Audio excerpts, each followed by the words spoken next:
The only thing I'm asking people to do is to lean into 8 unpleasant feelings. And in this case, there's sadness, shame, helplessness, anger, vulnerability, embarrassment, disappointment, and frustration. Just those 8. And why those 8? Because they're the most common, spontaneous, everyday reactions to things not turning out the way we want or the way we believe we need them to be. This is episode number 519 with Dr. Joan Rosenberg, How to Master Difficult Feelings and Cultivate Confidence. I'm really excited about this conversation that we're going to have based on her book, and we're going to get into it. But this book was really pretty groundbreaking for me, and I hope you'll find this conversation to be as wonderful as I anticipate it to be. Hi, everybody. I am Sandy Weiner, and welcome back to Last First Date Radio, where we believe it is never too late to go on your last first date. And to support you on your journey to lasting love, I wrote a book. It's called Becoming a Woman of Value, How to Thrive in Life and Love. And it's filled with 30 chapters. Each chapter has a tip on how to build your core confidence. And this book is available on Amazon for Kindle or paperback. This week's tip from the book is step number 20, adapt a positive mindset. We often go into dating with hopelessness. I just saw something in my Facebook group, which I'm going to talk about in a minute, where a woman went on one date. The guy said, I don't feel like it's a match. It's not you, it's me, blah, blah, blah. Now she's feeling hopeless, even though she knows it's not, it was one date. And so often we just go in thinking, this is it. This is never going to be a match for me. So one of the things that's really important is to have a positive mindset. And it's not to believe that every date is going to be your future person, but it's more about really having a positive mindset in life and a growth mindset in life. And if you do that, then there is no wasted date. There is no wasted meeting of a person. It's all part of the plan, part of your growth. And before I bring on my guest, I want to give a shout out to my Facebook group. It's called Your Last First Date. And we are about 3,600 women strong at this point.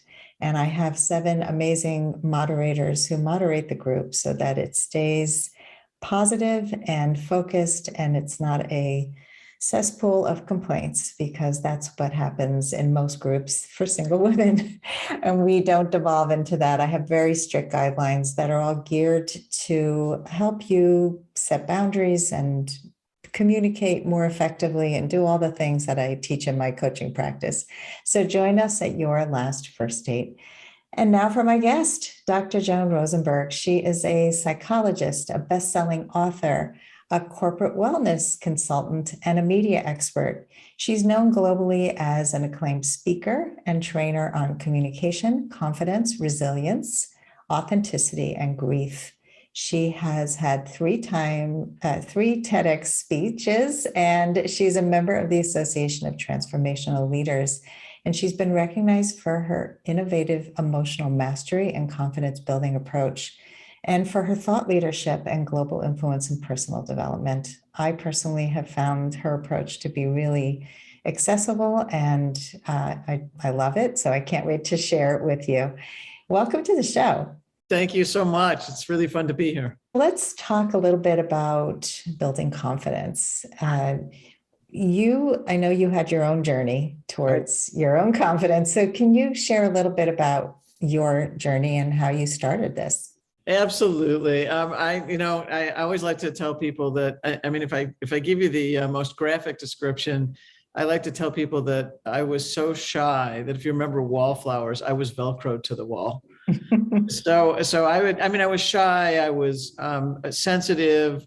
I really, if I thought about it, retrospectively thinking about it, I was, I felt so different. I didn't feel like I belonged. And I would typically look out over at my peers and see them laughing together and belonging and just being able to go take risks and, just feeling really good about themselves. And so as I grew up and much that way, and I was also bullied, so that added its own measure of discomfort and hurt, that it was like, I wanted what I perceived they had, and that was confidence. And so for me, that was the first question that I was kind of challenged by in life. And so I sat with that question. I was like, so how do I develop this confidence? Because nobody was telling me how to do it. And even if I got engaged with some kind of therapeutic work, nobody was telling me that this is the path, this is how you do it. And then as I got into my professional life, as a psychologist, my second question emerged, and that was what made it so difficult for people to experience unpleasant feelings. And what I found is, as much as our faulty thinking can get in the way, and it does, people who struggled with unpleasant feelings found that they didn't feel capable in life. And so I was like, okay, then how, let me try to understand these two. And as time went on, what I began to understand more is that the answer to that second question about unpleasant feelings really was the foundation. The answer to that was the foundation to confidence. So what I found is that being able to handle unpleasant feelings really is the first step or the foundation of confidence. Yeah, it's so fascinating that we're not taught how to deal with unpleasant feelings. We're told not to feel. Often, yep. Right? Don't feel that. I remember when I had my first coaching workshop right after I became a coach, and my mother said, "Don't be nervous." And I had just become a coach, so I knew about feelings. Yep. And so I said, you know what? It's actually okay for me to be nervous. And I know you're trying to help me and support me. Can I tell you a better way to support me? And I learned to ask for what I needed, which was, if you just told me you believed in me, that would be great. If you told me you thought I might do a good job, that would be fantastic. Right. But I started to recognize where feelings got squelched. And I had a hard time also with my feelings. And I remember one of my kids said to me that they never really saw me cry. You mentioned, you talk about that in the book, Yep. people who don't cry for many, many years. And I had gone through a lot of trauma, but I had to keep it together. And I think that many of us just feel like we have to, for survival, we have to be strong. And strong means don't show vulnerability, don't show negative, don't feel your feelings, just keep going. Right. Right. So why don't people express their feelings? Well, express or experience, those are two different things. Okay. Actually, they're linked. They're very much linked, though. So which question would you like me to answer? Experience has to happen before we express. So let's talk about that first. Oh, well, a lot of times, especially with unpleasant feelings, there's a number of different things. People think unpleasant feelings are unnecessary. And the reality is they're actually very necessary, because unpleasant feelings are actually designed to protect us. So I like to take it out of the notion that unpleasant feelings are bad or negative. Instead, they're simply kind of uncomfortable or unsettling, but they're not. But the key thing to remember is that they're actually designed to be protective for you. So why they might be too intense. They might feel flooding, and so I can't get over it. It's never. A second is they're never going to stop. So if they're going to start, I'll never stop crying, whatever it might be. So they're too intense. They'll never stop. I'll get flooded, and I can't do anything about it. Or they'll leave me feeling out of control, or I'll actually go out of control. So if I get so angry, maybe I'll become so rageful that I go out of control. So those are 4 reasons that people immediately move back from unpleasant feelings. Most of us handle pleasant feelings somewhat comfortably, so we don't even think about what we do with joy or awe or happiness or those kinds of things. It's really the unpleasant ones. And for me, it's really much tied to the bodily sensation as to why people move away from that as well.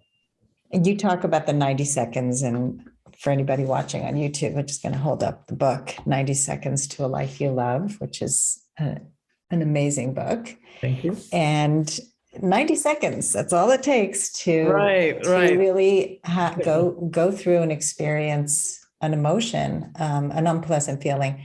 And I had a podcast guest on many years ago on my other podcast, and she had been in a depression, postpartum depression for a long time. Sure.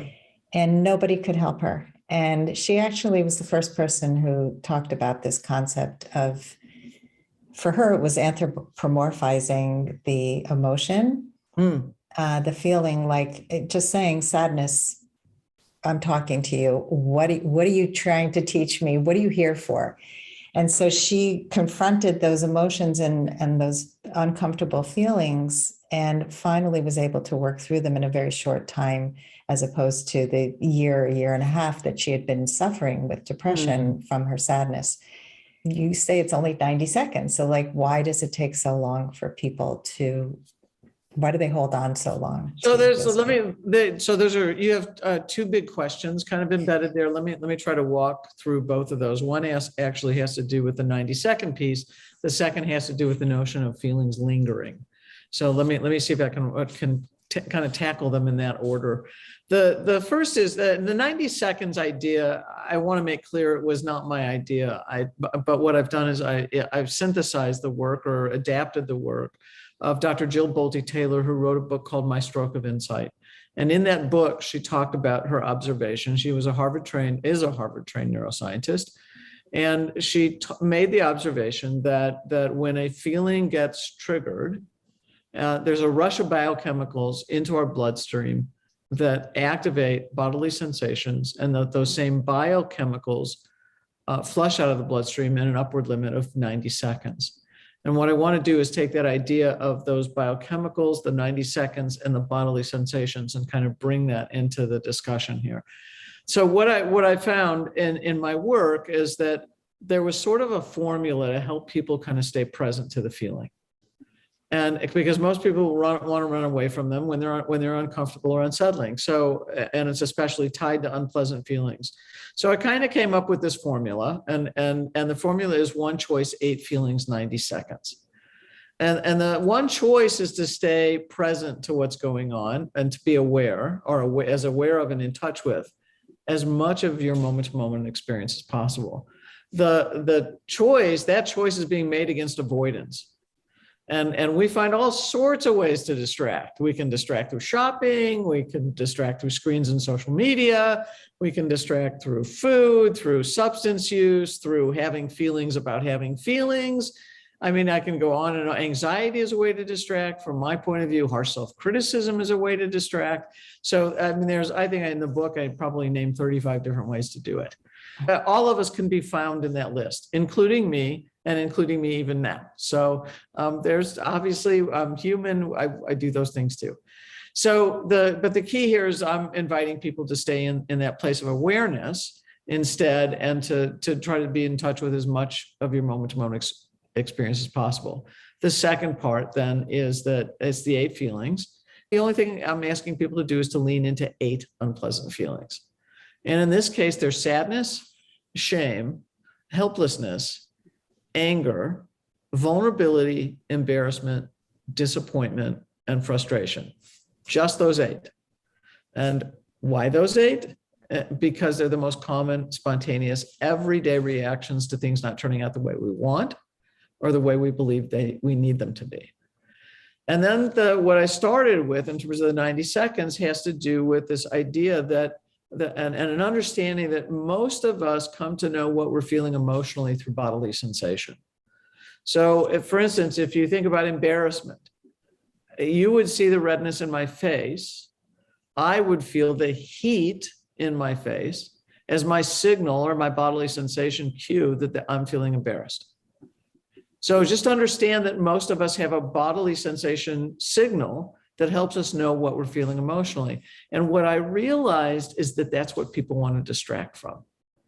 It's not that we don't want to feel the whole range of what we feel. It's that we don't want to feel the bodily sensation that helps us know what we feel.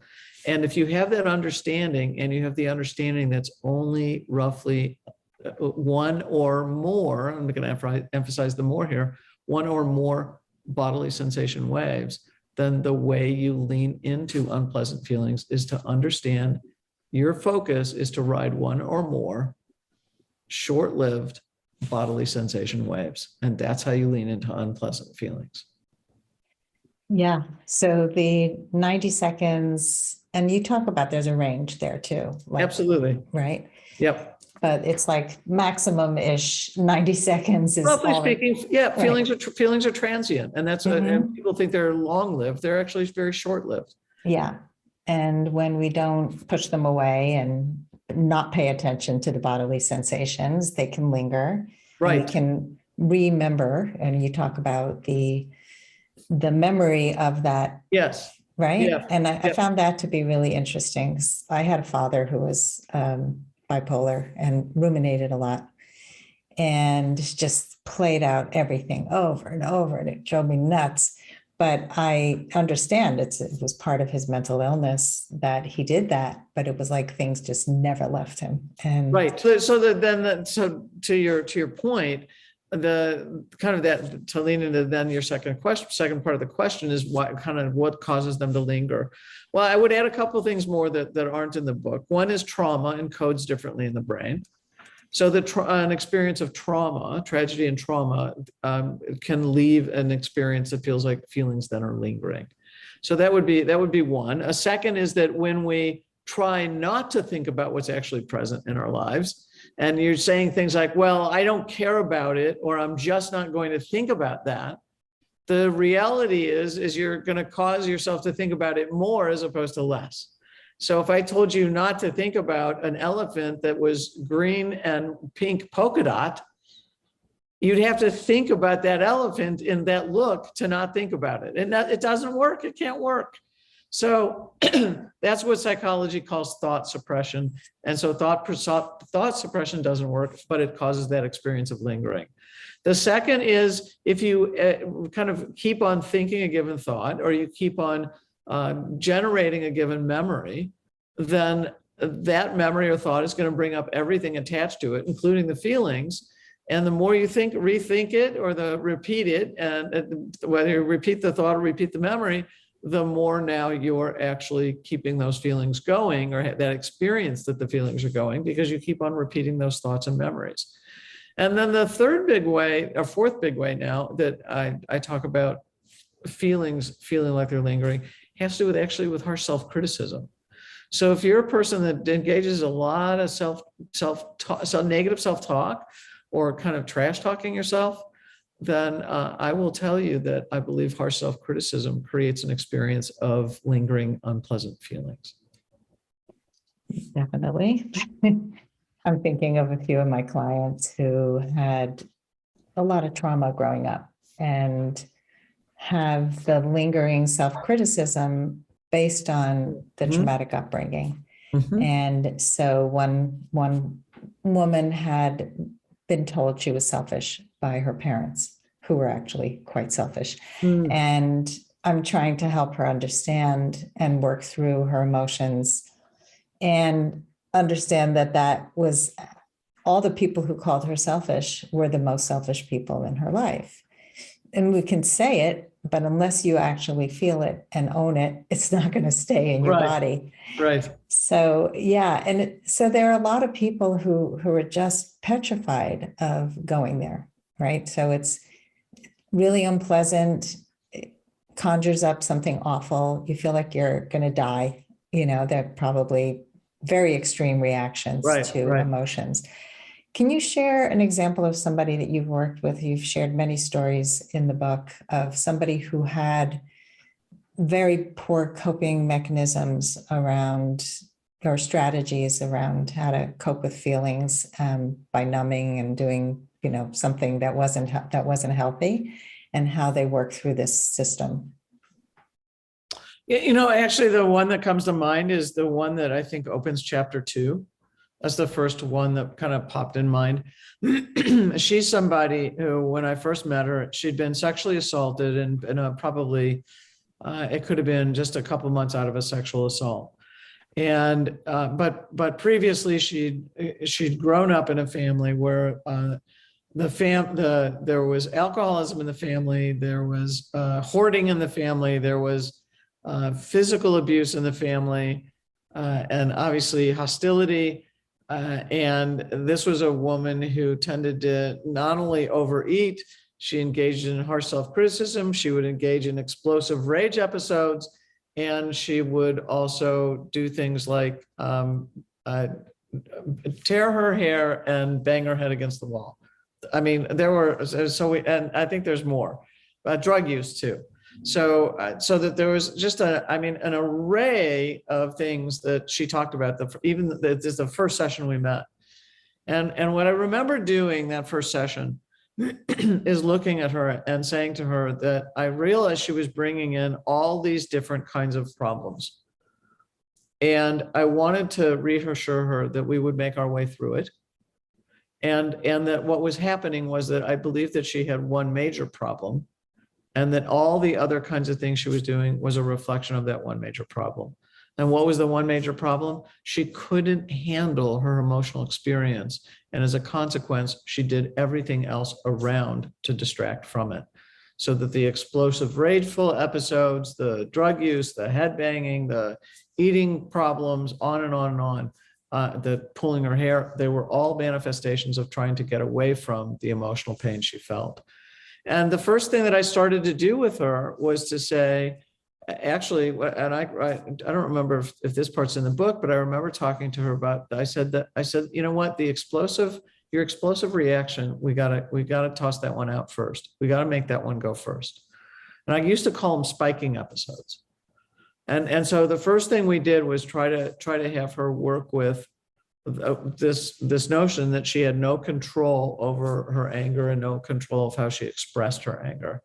So I happen to take a particular view about anger and think about expressing anger as different from doing anger. So her explosiveness and the escalation to me is doing anger. That's not expressing anger. And so we started there, and I tried to give her ways in terms of, I explained what I just explained to everybody about handling these waves of feeling. And the more I was able to get her to kind of breathe into and allow herself to experience the feeling before she made any effort to express it, then lots of things began to change. And over time, then it was a situation of more and more, if you will, I talk about in the book, this idea of window of tolerance. So more and more tolerance for those uncomfortable bodily sensations. And as a consequence, more and more tolerance for her unpleasant feelings. The more calm she became, the more level-headed she became, and the higher functioning she became. So that's how we made our way through it, kind of week after week after week, until we could start to get at some of the other effects of growing up in the family she grew up in, and also dealing with the sexual assault trauma. So lots of things had to happen before we could get to some of the deepest parts. Yeah, it's a powerful story. So you mentioned doing anger versus expressing anger. Yes. Can you tell a little bit more about that? Absolutely. And again, I tell a story in the book about this, but the best way for you to understand it is that when I talk about expressing anger, it would be the equivalent of me looking at you and saying, you know what, that made me really angry. Or maybe I would have a little bit more intensity to it. You know, that really made me angry. That would be expressing anger. Anything that escalates or explodes, to me, that's doing anger. And the example that I give in the book, and again, this was also on a first session, but in this case, I had a couple in my practice, and the woman was being more withdrawn, and the guy was being more intrusive, and he would get angry and threatening. Never did anything physically to his girlfriend, but he would behave in ways that were she could perceive that or can be concerned about that she could get hurt. And he grew up in a very, very physically abusive environment for his entire life. And so he had that present experience in his experience. And so in my mind, he's doing anger. That explosiveness and the intensity was unnecessary. And I looked at him and I said, do you do this at work? And he said, no. And I said, really, you don't do this at work? It's like I checked in with him a couple of times. I said, how come? Well, I just got promoted to a supervisor. I want to be a good role model. I could get fired. He listed 3 or 4 different reasons for me right off the bat. And I repeated, so you don't do this at work? Correct. But you do it at home with someone you say you love. I said, the fact that you don't do it at work tells me you can control this. So you're making a decision about what's an acceptable standard at work as opposed to whatever the standard is at home. So it's a decision you're making. And I'm going to challenge you to make the decision to behave the way at home that you behave at work, starting tonight. And to my knowledge, he actually did kind of buy into that challenge. It did change the way they related. They ultimately broke up months later, but that's for a whole separate reason. But the reality is that I began to see anger in a very, very different way at that point. And that I really think that in most cases, that most of us make decisions about anger. And when it goes beyond and starts to, like I said, escalate and move into sarcasm and hostility and meanness and threats and then physicality, that's doing anger, not expressing anger. That's very clear.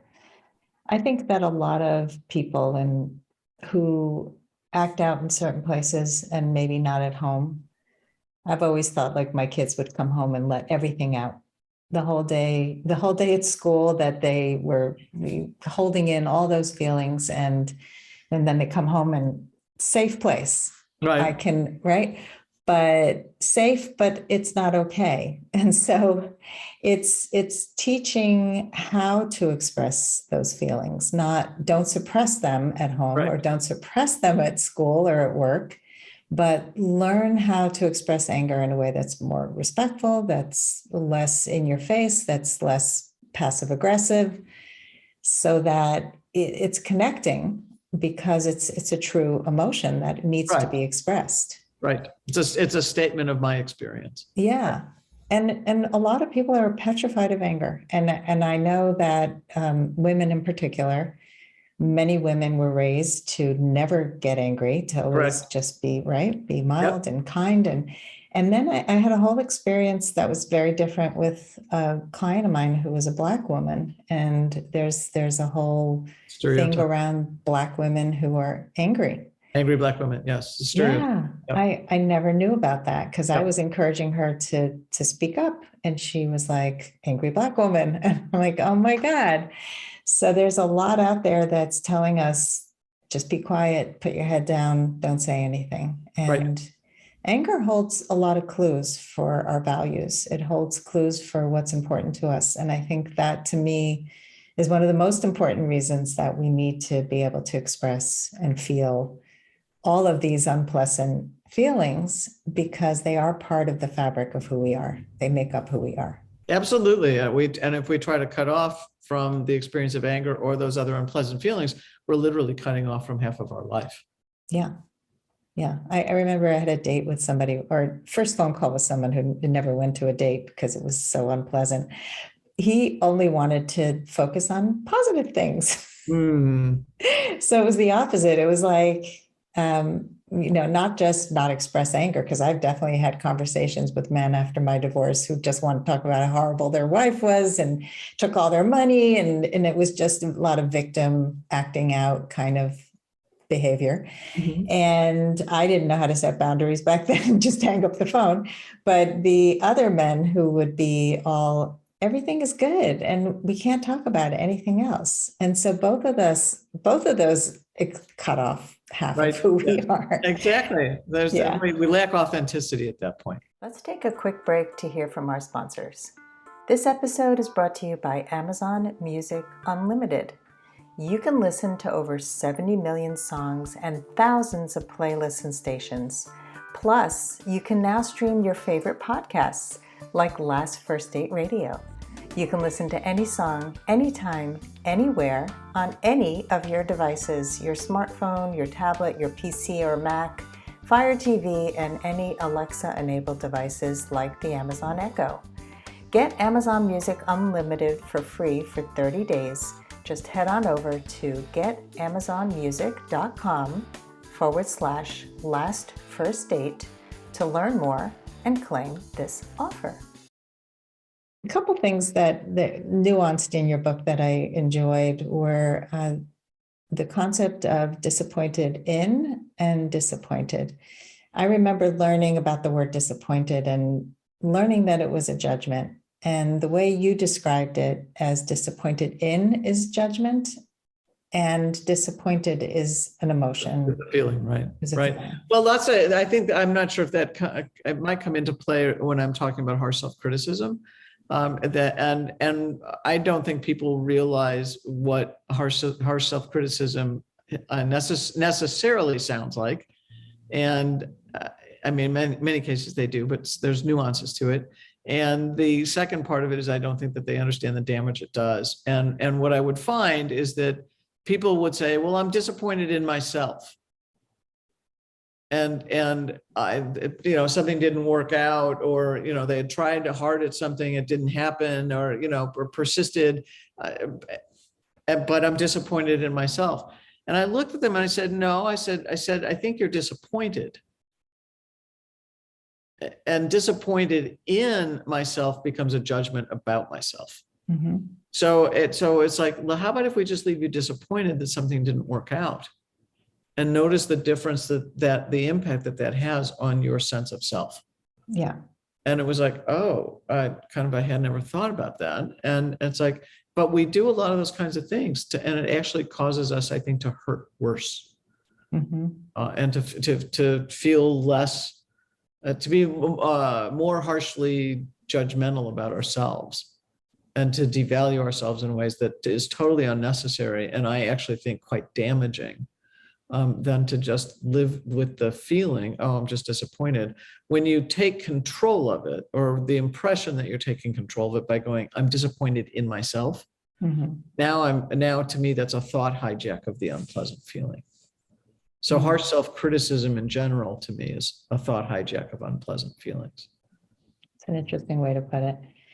I think also when you say I'm disappointed in somebody else, it's like your child or the person, your significant other, and somebody says, I'm disappointed in you. That also feels really judgmental. Exactly. Right? And I would say the same thing. Notice the difference in either saying I'm disappointed by what you did, right, or by what you didn't do, mm-hmm. as opposed to I'm disappointed in you or I'm disappointed by you, which both of those sound like now I'm judging the essence of your person, or judging the essence of my own person, as opposed to the behavior. So we obviously want to separate out the behavior from the person. And then the second part, what would it sound like if you just said, you know what, I'm disappointed that such and such either didn't happen, or I'm disappointed that it did happen, as opposed to even disappointed in or disappointed by. Yeah, it's a good distinction. It's like when I learned that saying I feel like takes you away from the feeling. Right, exactly. I feel like you're an idiot. That's not a feeling. No, which means I think you're an idiot. Exactly, it's a thought. Right, it's a thought. Right. Let's talk a little bit more about confidence, because it's defined differently by different people. And I'd love for you to go into your definition of confidence. Well, that takes us back to kind of the beginning of our conversation today. And that is that, to me, confidence is the deep sense that you can handle the emotional outcome. So think those 8 unpleasant feelings of whatever you face or whatever you pursue. So again, the thing I want to underline here is that the foundation of confidence is that deep sense that you can handle in this case, undesired emotional outcome of whatever you face or whatever you pursue.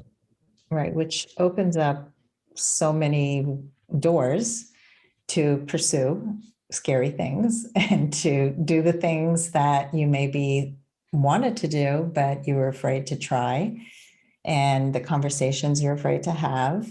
Right. And yeah, I mean, so much of my journey post-divorce in becoming a coach and really getting in front of cameras and in front of microphones and writing and putting myself out there. Each time you get up to speak, when I did my TEDx talk, was the scariest thing in the world.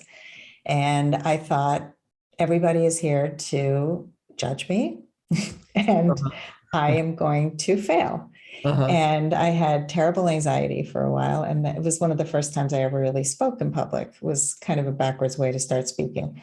And, but I got this great opportunity. So I had to learn the hard way to get support, to practice a lot, to do the things I needed to do to work through my fears, Yep. and then have the courage to get up and do it. And I felt very confident when I finally did do it. But it was the most scary thing for me at that time. So public speaking is a big area where people just totally judge themselves, get in their heads. Right. Yep. Yeah. Can you speak to that a little bit? With the public speaking part or speaking in Yeah. general? Well, to me, Yeah. frankly, they're all the same. Okay. Ultimately. So my point of view about taking, because you were talking about taking risks right before that, my point of view around taking risks or taking any kind of action step, which also includes speaking as part of that, or if we can separate them out and say speaking is just a parallel kind of action, that they both come down to people not fearing the activity itself, but what they're really concerned about is the undesired emotional outcome of doing the activity. So if we use your TEDx example, speaking on the TED stage and everything it took to practice and practice and practice and get out there, that what you were trying to face down in terms of speaking is the experience of vulnerability. So in order to speak, we have to tolerate first the experience of vulnerability. And secondarily, we have to tolerate the range of those other 7 unpleasant feelings I talked about as well, because vulnerability is one of the 8 that I talk about. So in order to get up and do your TEDx, then you had to be willing to be disappointed.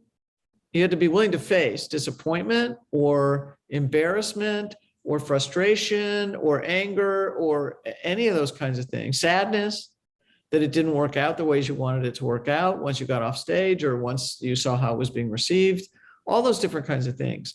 And so the way we are able to take those risks, in it, whether it's engaging in a very public kind of way, as you did on the TEDx stage, or whether it's having a one-on-one conversation or one-to-many conversation, is that we have to be willing to tolerate not only the vulnerability to be actually engage in the act of speaking, but then be willing to experience the other 7 unpleasant feelings that might come because we opened ourselves up.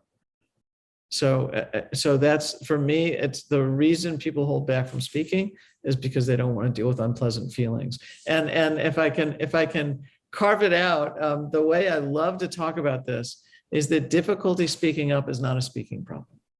Difficulty speaking up is a difficulty with unpleasant feeling. Mm-hmm.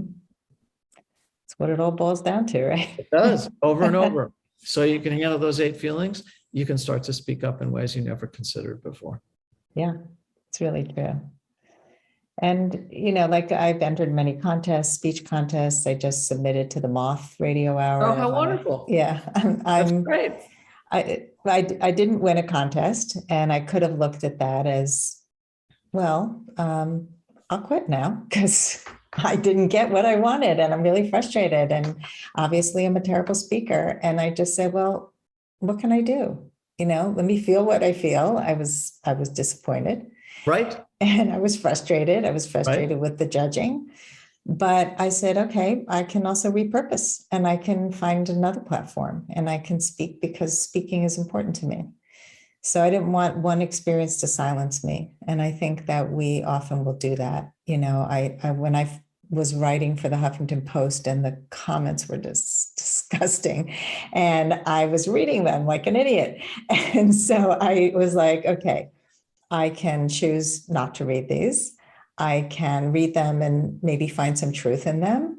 I can experience whatever I'm experiencing, right? And there's just, the trolls online can be very damaging if you let them. Right. How do you deal with, negative feedback on your book, for example? Have you had, or your speaking? It in general, what I will do with that is understand that the criticisms tend to come from people who are not engaged in that same level of risk taking as I just took to put the work out there. Mhm. That's the first thing. The second thing is I have a colleague that likes to say, if you're starting to get trolled and you're starting to get negative comments, that means you've made it. Yeah. And that you should look at it as this is one of the prices. And it's like, there's more than often than not, there's little value in the comments that people are offering.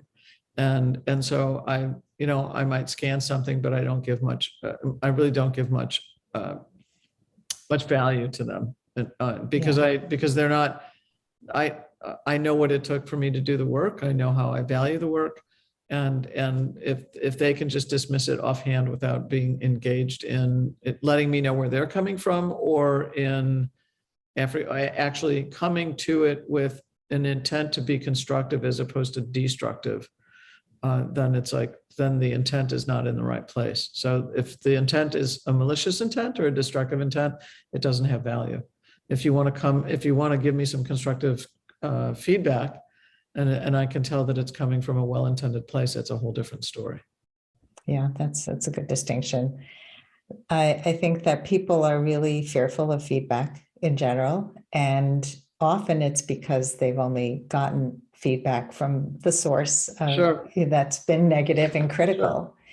Sure. And feedback can be really helpful if people have an environment where feedback is freely given in a kind and supportive way. Right. That's how we grow. Right.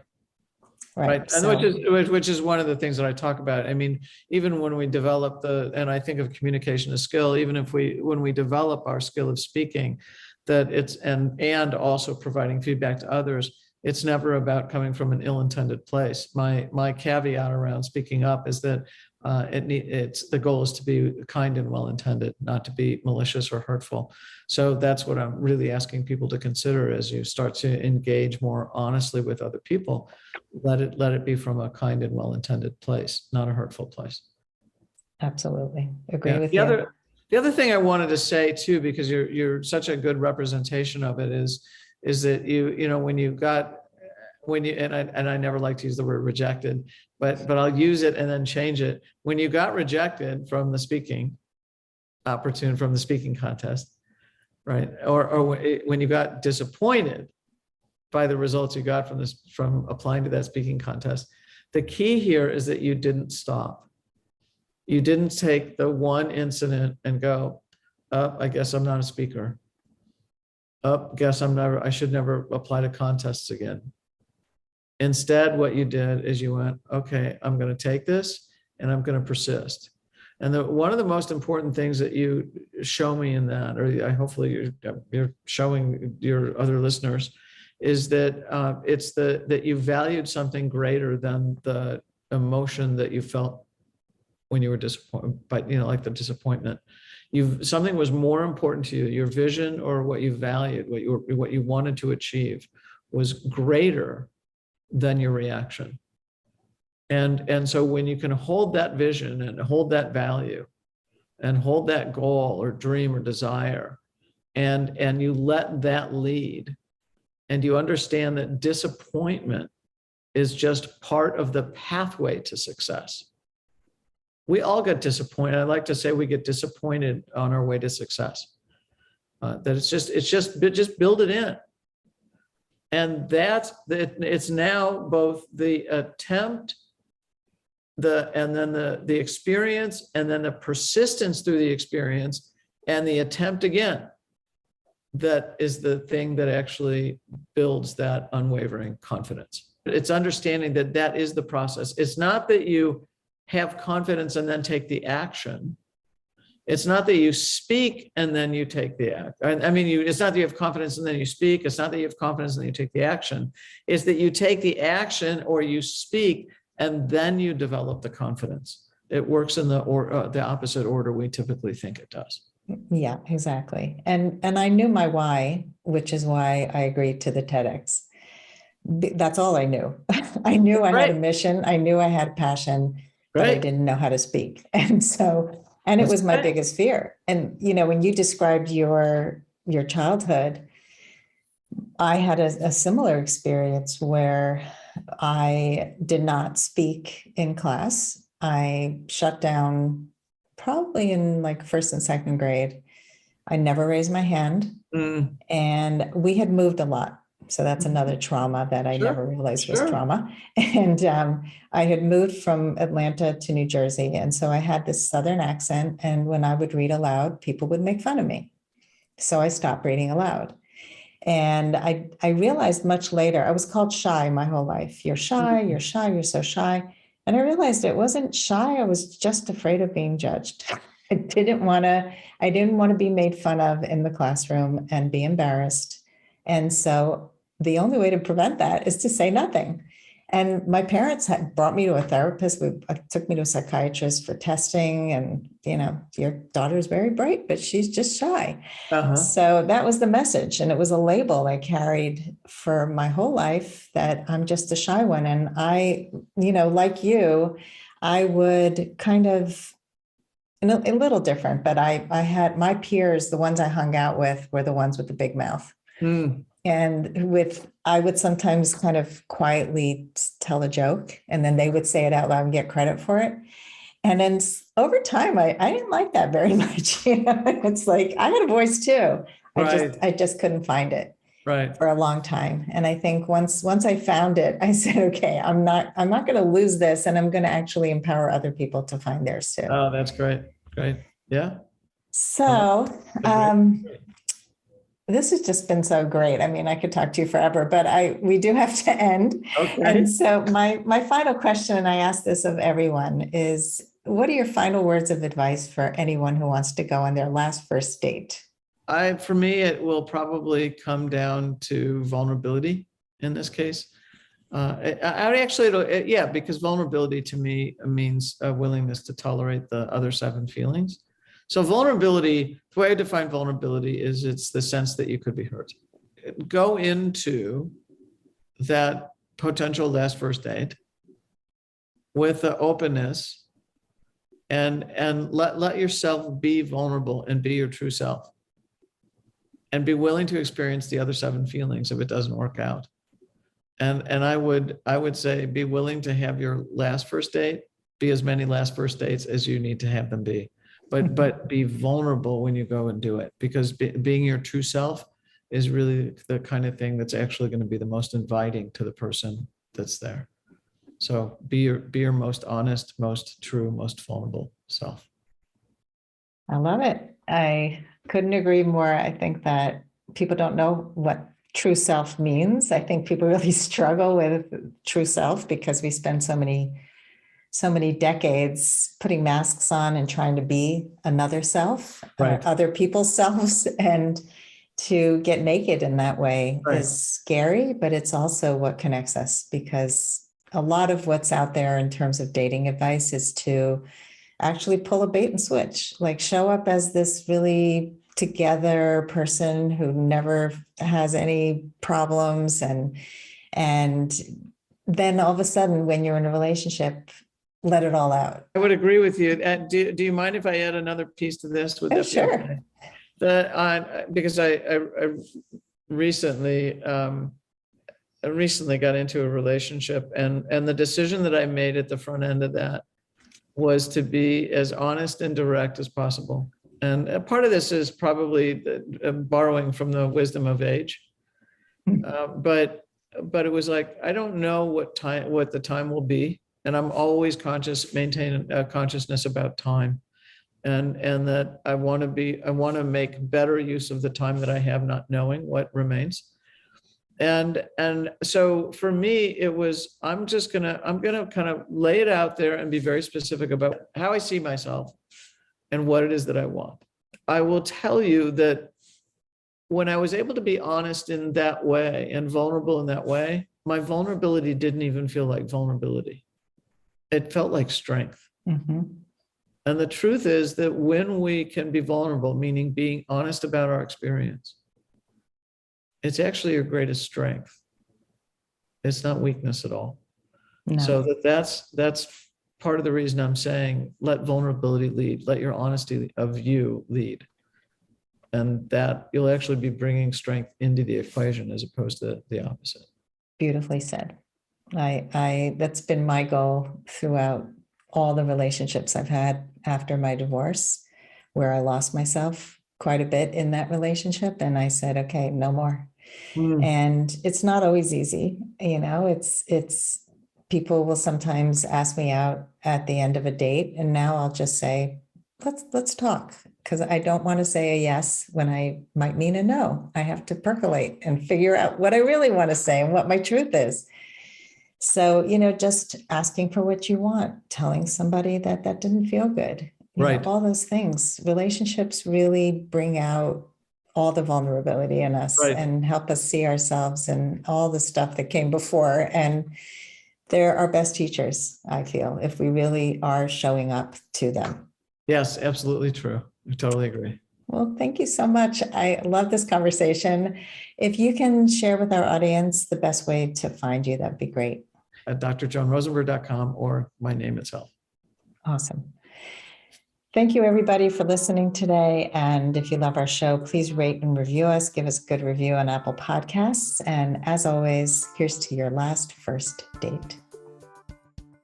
If you are ready to get unstuck, gain new tools, become more empowered, and finally find your last first date, I'd love to talk to you. Fill out an application to be considered for a complimentary half-hour love breakthrough session at lastfirstdate.com/application. That's lastfirstdate.com/application. I look forward to talking to you soon.